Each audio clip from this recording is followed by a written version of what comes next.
የአዲስ ምዕራፍ ሰዓታችን ላይ ደርሰናል። የዛሬውን ባለ ታሪክ አይተን እንመለስ።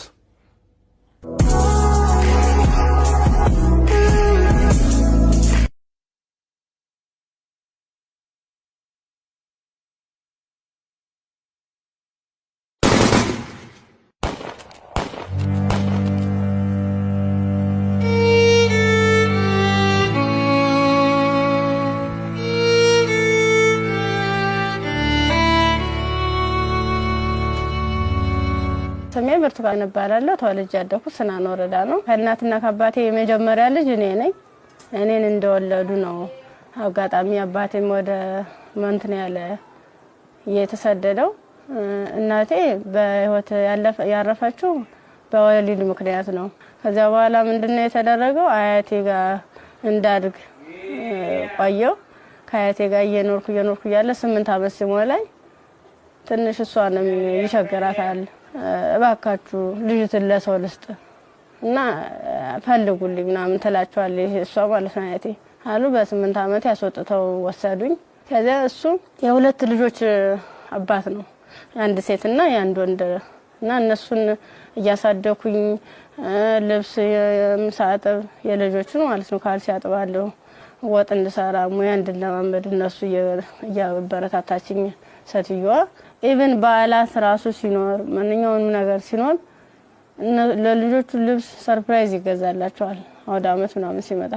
እኔ ደግሞ ሴትዮዋ ከምትለብሰው ልብስ ተቀድና ተጣጣፋጥነት እየነበርኩ እንትን ብላ በመኪና እንኳን አይሰፋም እቤት ነበር በመርፌ ተሰፋው ነበር።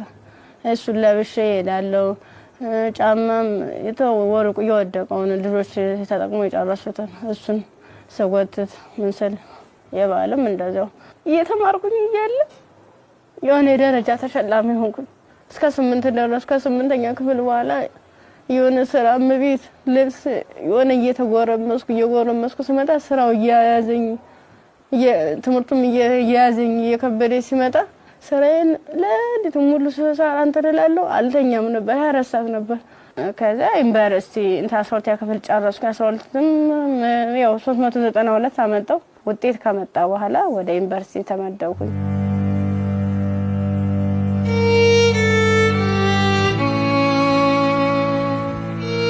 ዲፓርትመንት መረጥ በፋርማሲ ስገባ በቃ እነሱ ራሱን ማበረታታት ጀመሩ። አይዞሽ ኢቭን ደፍተር እስክሪብቶም የሃንዳውትም ሙሉ ነገሩን እየሸፈኑልኝ ነበር እነሱ ነበሩ ቢሮ ላይ ማለት ነው።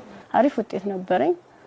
ከዛ መጨረሻ ላይ ልክ 1 አመት ተማር፣ 2ኛ አመትም ተማር። 2ኛ አመት ላይ የተወሰነ ረብሻ ይከሰታል በሰዓቱ ማለት ነው። ረብሻ ሲፈጠር ምንድነው 3 ሰዓት ነው ከሌሊቱ 3 ሰዓት ላይ እኔ አጋጣሚ ከልጆች ጋር እንትን ነበርኩ ላይብራሪ ነበርኩ። እኔ ወደ ውስጥ ስንመለስ ውስጥ ላይ የሆነ ሰው ሲተኩስ ከውጭ ላይ ይቀባበላሉ። ከዛ ኧረ ምንድነው በዚህ ውጡ በዚህ ወረዱ እንዴ ወንበስ በሉ እንትን ታኙ ተንበልበሉ ምናምን ይሉናል። ከዛ ልክ እየተኛን እየተሳብን እንደባብ እየተሳብን እየሄርን እያለ መጨረሻ ላይ እዚህ ጋር ግቡ በቃ እናምልጥ እንደዚህ ያለን ሰዎች ለካ ውስጥም ውጭ የሚተኩስ የነበሩት እነሱ ናራዋል። ውጭ ላይ ስንል ምንም የተጠቀለብስ አለበሱ። ከዛ አንደኛው ትጥቅ የለበሰው እዚህ ጋር ግቡ ምክንያቱም እንደዚህ ድብልቅልቁ እየወጣ ነው እንዴ ህይወታችን ማትረፍ አትፈልጉም ሲላን እሺ ብለን ታርጋብገመን ሁላችን ሰዎች አንድ ላይ ወጥተን ገባን። አንድ ላይ ገባን። በቃ ፍስፍስ አርጎ ይዘው ሄዱ። እየከለሉ ሄዱ። ምንድነው ወደ ጫካው ስንዳረስ ሰውነታቸው መከለል ጀመሩ። ያ ማለት ምንድነው አይናቸው ብቻ እንድትታይ ነገር ግን ሌላ አካላቸው እንትና ሙሉ ብረት ነገር ነው። ስንገባ ምንድነው ኖርማል ወታደር ነበር። ግን እኔ ምን እዚያው ላይ እየቀየሩን ምን ሰዓት እንደቀየሩ ማላየናቸው። ከዛ እየሄርን እያለ ጫካ ስንጀምር መኪናውን ከዚህ በኋላ መኪና መግባት አይችልም ወራዱ በግራችን ዱብ እያለ ነው የምንሄዳው። ልክ በግራችን እየሄርን እያለ እንትን አይናቸው ብቻ እንድትታይ ሌላቸውን ሸፈኑና ጸጉራቸውን ገለጡት። ያኔ ኬፕ ነገር ነበር የለበሱ። ጸጉራቸውን ሲሉት እንደሹ ቀጥ ያለ ነው። እንሄዳለን መንገዱ ያልቅም። 6 ሰዓት ፈጀብን።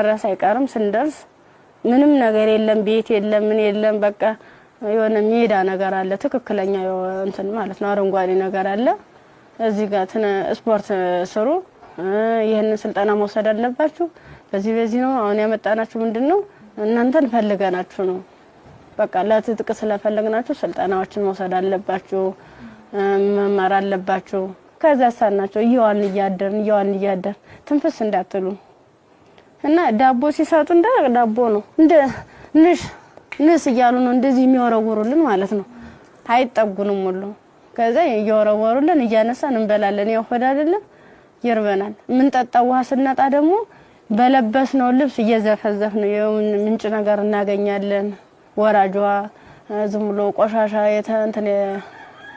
የተገደበ ነገር እናገኛለን እሱን ልብሳችንን እንዘፈዝፍና እንዲ ለመጥለቅም ስለሚቀፍ ልብሳችንን ዘፈዝፍና ልብሳችን እየጫመቅነ ነበር እንደዚህ ያንጠፈጠፍን ነበር ልብሳችን እየመጠጥን ምንጠጣ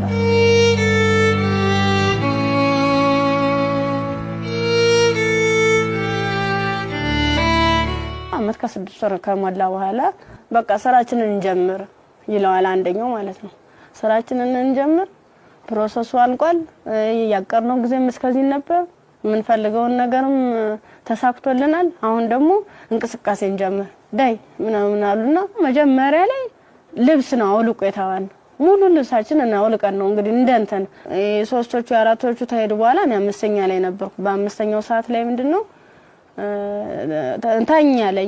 ታኛው ከተኛው በኋላ እየተካኩ ነበር ሲደፍሩ የነበሩ ማለት ነው ከዛ እየተካኩ እየደፈሩ ከደፈሩ በኋላ ምንድነው እንትን ራሴን ስስት አይ እንደዚያ ከሆነማ በዚህ ነው ስሜታችን የሚኖርልና እንደዚህ ያደርጋ ይሆን እንደ 6 አይነት ነገር እንደ 6 ይሆናል እንደ ፌሮ እንዲ ነው ቀጥታ እንደዚህ ሲወጉ የነበረ ማለት ነው ጥቅጥቅ ካደረጉት በኋላ ስዳስ ሰው ራሱ ቁስሉ ይታወቀኝ ነበር ዘንዲታኝቼ ወድቄ ራሱ ማለት ነው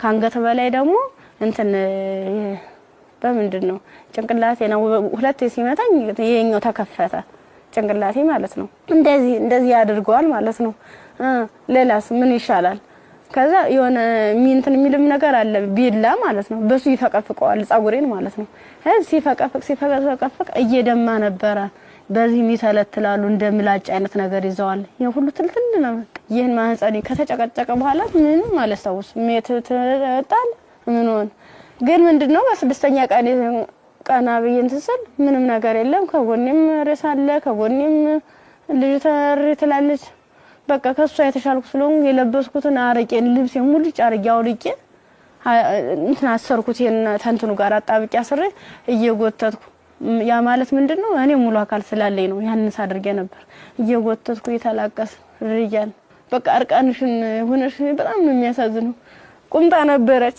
ቁምጣዬን ደግሞ ያላስለብሰኝ አለ ቁስሉ ማለት ነው እንዲ ክፍቱን አድርጌ ልብሴን ግን ሙሉ ቃኔን ለሷ ለበስኳት የለበስኳት አንድ ቀሚስ ነበርና ቁምጣ ከስር ለብሼ ነበር የለበስኳት ልብስ በቁምጣዬ ማሰር አልቻልኩም አውልቄ ሁሉ ሞክሬያለሁ ሙሉ ደም ማለት ነው ከዛ በሷ አሰርኩና የወተትኩ ሰል ገሩ ይመጣሉ በሰዓቱ ማለት ነው ከዛ እንዲታ ያንዘላዘሉ እንትን ብላ እንደዚህ ተሸክሙ ያንዘላዘሉ ይዘዋት ይሄዳሉ ሀይዟ ሲሄዱ እኔ አልሰማማ እንትን አለለም በቃ እንዳንችልስ አንችልስ ገላጌ ተገኘ ብላኝ እኔ እንጂ ይብለኝ ደህል እንጂ በቃ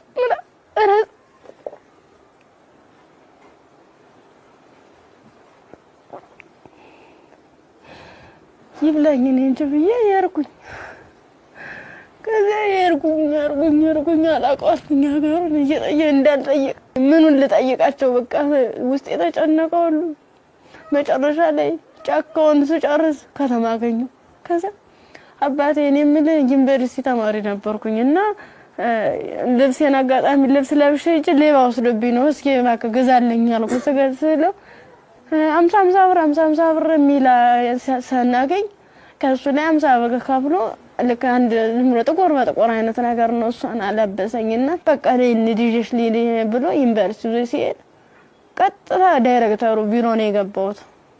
ከዛ ቀጥታ ዳይሬክተሩ ቢሮ ስገባ ምንድነው ሙሉ ነገሩን ካየ በኋላ ህክምና ውስጥ እንደገባ ማህፀን እንዲታሸግ ከአንገት በላይ ያለው እንዲታሸግ ተደረገልኝ። አሳሸገኝ እያለ በቃ ሰለቹኝ ማለት ቁስሉም ሊድን አልቻለም። እነሱም ካቅማቸው በላይ ሆነ። እኔ አማራጭ ምንድነው ዩኒቨርሲቲው ትምህርት ቤቱ ፊት ለፊት መለመን ጀመርኩኝ።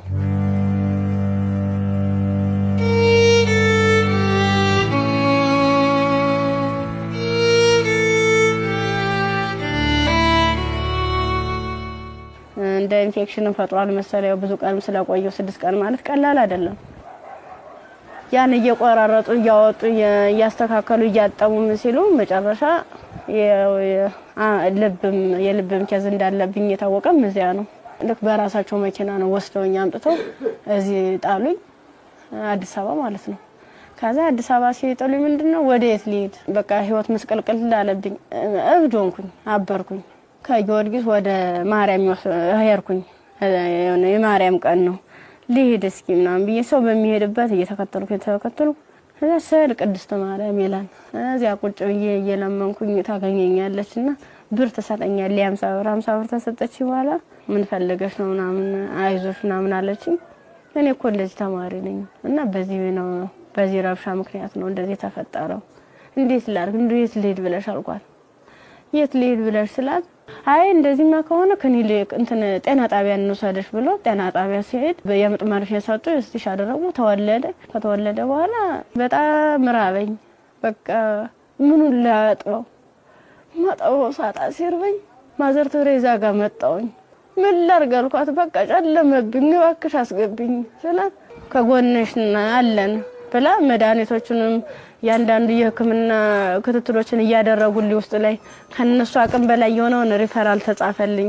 በረንዳ ላይ የነበርኩት ወደ ቤት እየተቀየረ ሰው ቤት ማደር ጀመርኩ።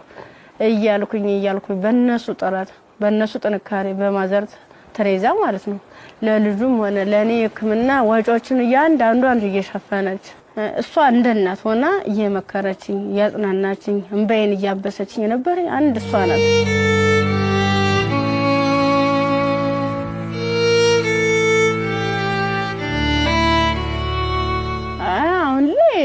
በጣም ከባድ ነው። ልጁም ከፍ እያለ ሲሄድ ጡት በማጥዋት በሚችልበት ሰዓት እየደከመኝ እያመመኝ ትንፋሽ ማጠር በቃ ድክም ይለኛል። መንቀሳቀስ አልችልም። ያን ያክል ማለት ነው። ብዙ መድኃኒቶች ነው የምወስደው። የሚዋጥ መድኃኒት አለ፣ መርፌ አለ እና እነሱን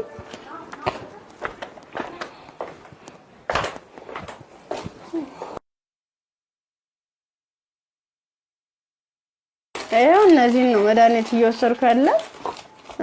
በቃ እነዚህ የሚዋጥ መድኃኒት አለኝ፣ መርፌ አለኝ።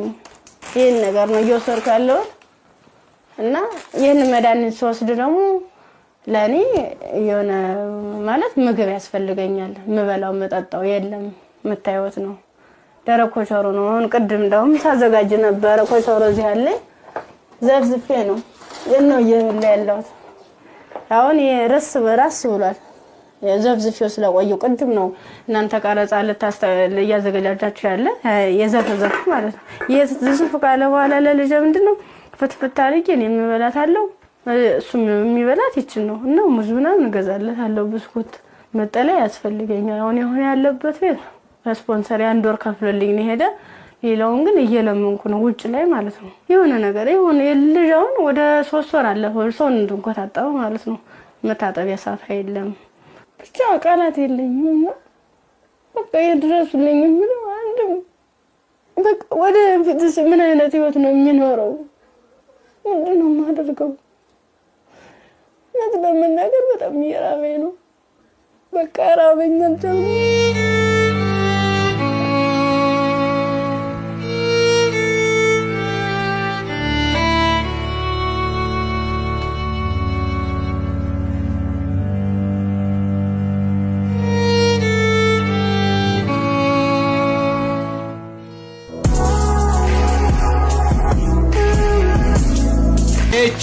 ኤችኦኤች ሞተር ዘይት ለአፍሪካ መልክዓ ምድር እጅግ ተስማሚ በሆነ በጀርመን ቴክኖሎጂ በከፍተኛ ጥራት የተመረቱ ኤችኦኤች ሞተር ዘይት፣ ኤችኦኤች ግሪስ፣ ኤችኦኤች ኢንዱስትሪያል ዘይቶች የአቅርቦት እጥረት አይታሰብም። ኦቪድ ሪል ስቴት ልማትን ራዕዩ አድርጎ እጅግ ግዙፍ በሆነ ቦታ ላይ 60,000 መኖሪያ ቤቶች የሚገነቡበት ስማርት ከተማ ለቤት ፈላጊዎች ለማስረከብ 24/7 ሌት ተቀን በመስራት ላይ ይገኛል። ራዕያችን ልማት ነው።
ኤዲሰን የኤሌክትሪክ ዕቃዎች፣ ኤዲሰን አምፖሎች፣ ማከፋፈያዎች፣ ብሬከሮች፣ ሽቦዎች፣ ኤዲሰን ስታቢላይዘሮችን ከተለያዩ የኤሌክትሪክ መደብሮች ያገኟቸዋል። ኤዲሰን ታላቅ ስም። የብርቱካንን ታሪክ ነበር አይተን የተመለስነው። ከዚህ ቀደም ብዙ አይነት እንደዚህ አይነት ታሪኮች ተሰርተዋል። ግን ይሄ እውነት ከኢትዮጵያዊነት የወጣ ፍጹም ኢትዮጵያ ውስጥ ይሄ ነገር ሲያጋጥማል ወይ ብለን እንድናስብ ራሳችንን እንድንጠይቅ የት ነው ያለነው የቱ ጋር ደርሰናል ብለን ያየንበትም ታሪክ ነው። ብርቱካን በጣም ተስፋ የነበራት ለዓላማዋ ታግላ እዚህ ጋር የደረሰች ጎበዝ ጠንካራ ወጣት ተማሪ ነበረች። ከዛ በኋላ ግን የመጣባት ነገር የሚያሳዝን ነው። የመጣባትን ነገር መቋቋም ባልቻለችበት ሁኔታ ላይ ደግሞ ተጨማሪ ነገር ወደ ህይወቷ መጣ። ያም ልጇ ነውና ለልጇ ብርቱካን ምን ብላ ይሆን ታሪኳን የምትነግረው ብዬ ሳስብ ነበር። በጣም የሚያስጨንቅና የሚረብሽም ጭምር ነው። የሷም ህይወት ተበላሸ ስንል እንደገና ደግሞ ህፃን ልጅ ወደዚህ አምጥታለች። የዛ ህፃን ልጅ ተስፋውስ ምንድነው? ነገስ የሚመለስለት መልስ ምንድነው? ይሄ ልጅስ እንዴት አድርጎ ነው አድጎ ሀገርን የሚረከበው ብለን እንድንጠይቅ የሚያደርገንም ይመስለኛል። የብርቱካን ታሪክ በጣም ብዙ ሴቶች ላይ ያጋጥማል። ግን ደግሞ ይሄኛው የሚዘገንንና ለመስማትም ለጆሮም ለማየትም የሚቀፎ ነው ያገኘው። ያው ሰው ስትሆኚ ትፈተኛለሽ። አንዳንዴ የፈተናም አይነት አለው እንዴት ያለሽ በቃ በርግጥ ላያስችል አይሰጥም ይባላል። ግን ደግሞ አንዳንዴ ከመቻል በላይ የሚሆኑ ፈተናዎች አሉና እንደ ኢትዮጵያ እንደ ሀገር ደግሞ ስታስቡ እንደዚህ አይነት ሁኔታ የሚደረግበት ማህበረሰብ ውስጥ ነው እንደ ያለ ነው። በምን አይነት ሁኔታ ነው ህይወታችንን እየመራን ያለ ነው የሚለው ራሱ ሌላ ጥያቄ ነውና በጣም ከባድ ነው። የብርቱካን ቪዲዮንም ቁጭ ብዬ ሳየው እውነት ለመናገር አንደበት የለኝም፣ ከአእምሮ በላይ ነው።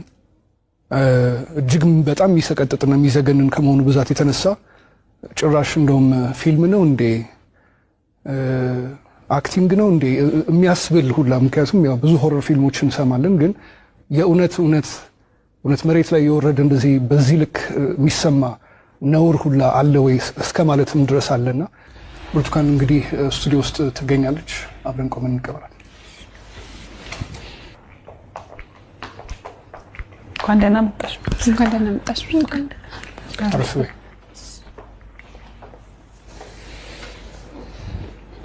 ብርቱካን? እንኳን ደህና መጣሽ። በጣም ነው የምታምሪው።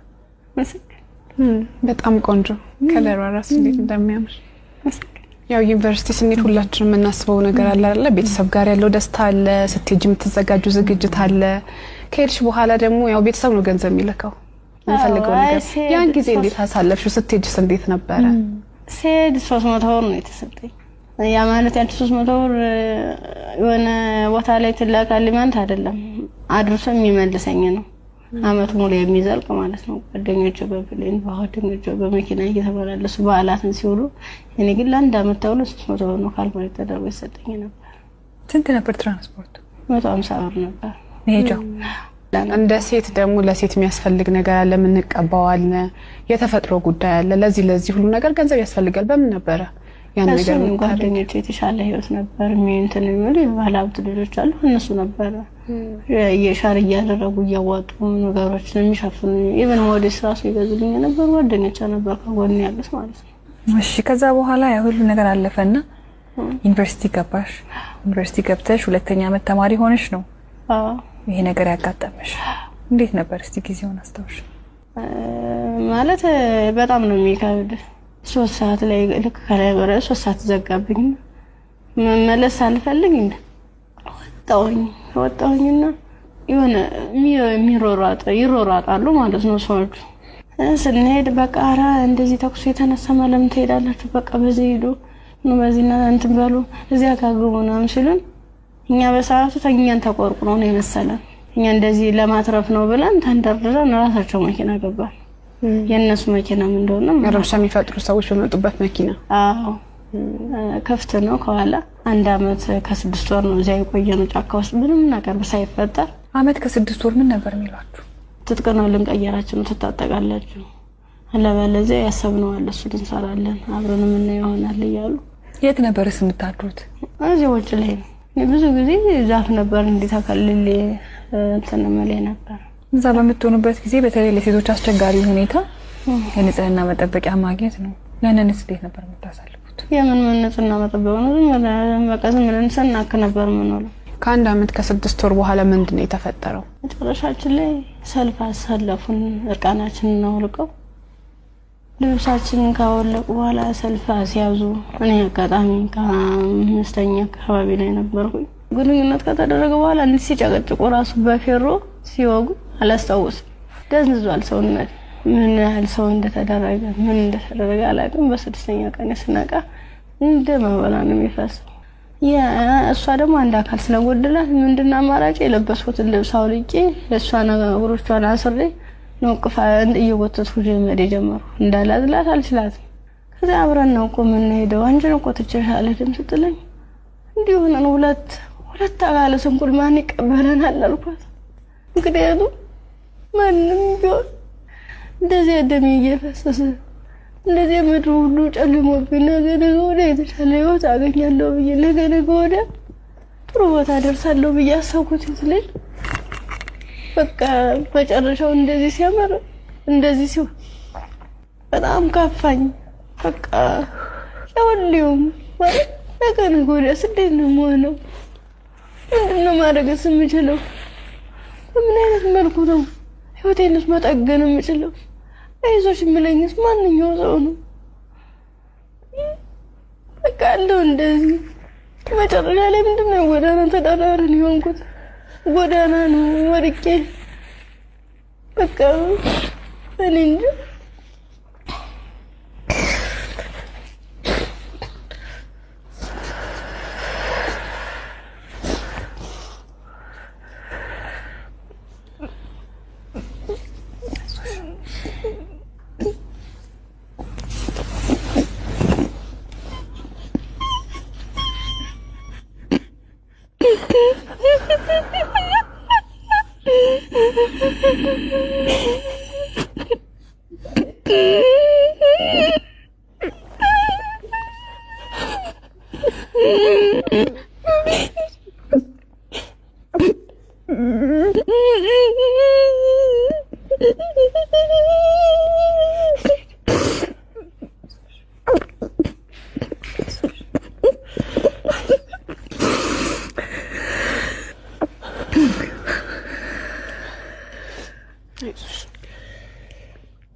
አንዳንድ ታሪኮች ለመስማትም በጣም እጅግ በጣም ይከብዳሉ። እኛ ጋር ይሆናሉ ይፈጠራሉ ብለንም እንጠብቃቸው አይደሉም። ሴት ሆኖ ለመስማት ይከብዳል፣ ሰውም ሆኖ ለመስማት እንደዚህ አይነት ታሪክ ይከብዳል። ያው ከመሞት መኖር ይሻላል ይባል የለ። እግዚአብሔር አንቺን በዚህ ፈተና ውስጥ አሳልፎ ዛሬ ላይ ሲያደርስሽ ምክንያት የለውም ማለት አንችልም። በፈጣሪ ስራ ማንገባም፣ ግን በጣም ጠንካራ ነሽ። እኔ በዚህ ሁሉ ችግር ውስጥ ያየሁት ያንቺን የመንፈስ ጥንካሬ ነው። አሁን ላይ ልጅ አለሽ። ልጅሽን ስታዩ ምን ይሰማሻል? ይከፋኛል በጣም። ምክንያቱም እሱ ባይኖር ያን ያህል እንትን አለለም ነበር ማለት ልጅ ስትይዥ ከባድ ነው። ለልጅ ስትይ እያልሽ የሆነ ትታሰሪያለሽ። ልጅ ነው እንጂ ራሴ አትይም። በቃ ምን አለበት ወይ ጤነኛ ልጅ በሰጠኝ ነው። ካልሆነ ደግሞ እኔም በሽተኛ ልጅም በሽተኛ እንዴት ነው የማደርገው? ልጁንስ ለማልቀ ሁለቴ ነው 3 ጊዜ ጥዬው ሁሉ ይጫለው። ከዚያ ውጭ ላይ ተመልሼ እንዲህ እየሳይው ያለ ወደ እኔ ይመጣል።